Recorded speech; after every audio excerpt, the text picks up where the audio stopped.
Alors là, le pool répond aussi en partie aux besoins de stabilisation des jeunes enseignants. Actuellement, beaucoup exercent un remplacement de 15 jours par-ci, puis 3 mois ailleurs, avec à chaque fois un retour par la case chômage et les complications administratives qui vont avec. Le système de pool permet de les stabiliser, puisqu'ils sont engagés pour une année complète et remplacent quand c'est nécessaire dans les écoles aux alentours.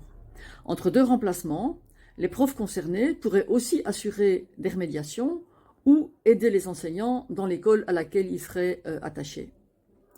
En plus, pour une meilleure stabilité, il faut aussi s'attaquer au statut précaire. Pour nous, tous les postes APE doivent être transformés en emplois organiques.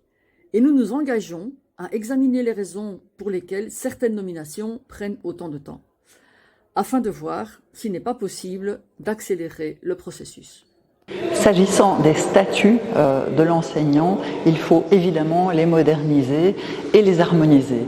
Les statuts sont au nombre de 3. Le plus ancien date de 1969, donc il a plus de 55 ans. Il est bizarre qu'on n'ait pas modernisé l'enseignement par le pacte sans s'attaquer à la racine, c'est-à-dire au statut de l'enseignant. Alors, dans l'intervalle, on propose 2 mesures. Tout d'abord, offrir une réelle mobilité aux enseignants à travers les différents statuts, les différentes écoles, les différents réseaux.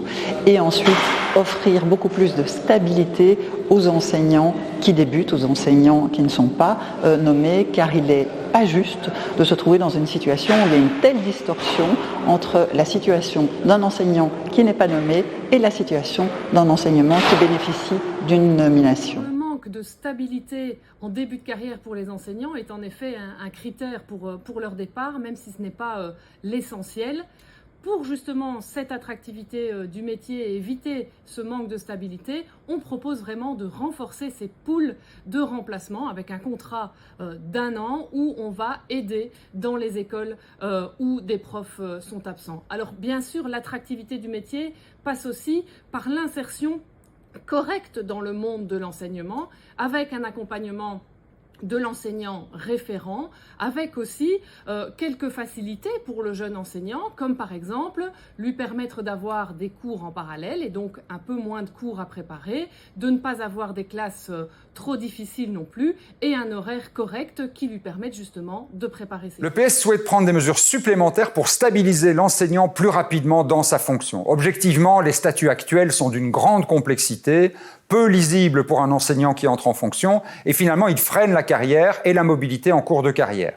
Nous proposons donc de poursuivre la mise en œuvre de la simplification des statuts. Il faut harmoniser les procédures de recrutement des membres du personnel, uniformiser les modalités de calcul des anciennetés acquises. Des avancées ont déjà été engrangées en ce sens ces dernières années. Il faut aller plus loin. Un enseignant formé quitte la profession, c'est un gâchis. C'est un gâchis humain et financier. Et le début de carrière est particulièrement crucial. C'est là que nous devons concentrer nos énergies. Cela passera nécessairement par une réflexion sur les statuts et sur la précarité des enseignants en situation temporaire. Les jeunes enseignants vivent souvent dans l'incertitude. Ils doivent jongler entre contrats de remplacement, parfois sur une multitude d'établissements différents. La rigidité du système actuel ne permet pas à des jeunes enseignants de compléter leur horaire et stabiliser leur situation au sein d'établissements qui sont de réseaux différents. Nous voulons aller de l'avant en renforçant les dynamiques de bassin scolaire en inter-réseau. Le départ anticipé des jeunes enseignants tient aussi aux réalités de terrain, qu'il est parfois difficile d'appréhender en amont. C'est pourquoi nous souhaitons préparer au mieux les candidats enseignants par la formation initiale et continue. Nous voulons enfin aménager les débuts de carrière afin d'accompagner au mieux ces jeunes enseignants dans leurs premiers pas et bénéficier de l'expérience et du soutien de l'équipe pédagogique et de leurs collègues expérimentés. C'est le plan Tandem que nous soutenons depuis de nombreuses années. Pour rendre au métier d'enseignant son attractivité, l'EMR veut oser des mesures innovantes comme les flexi-jobs,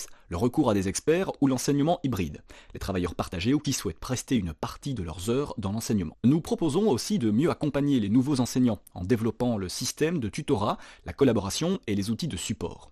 Les collaborations entre les étudiants en formation et l'école doivent être amplifiées.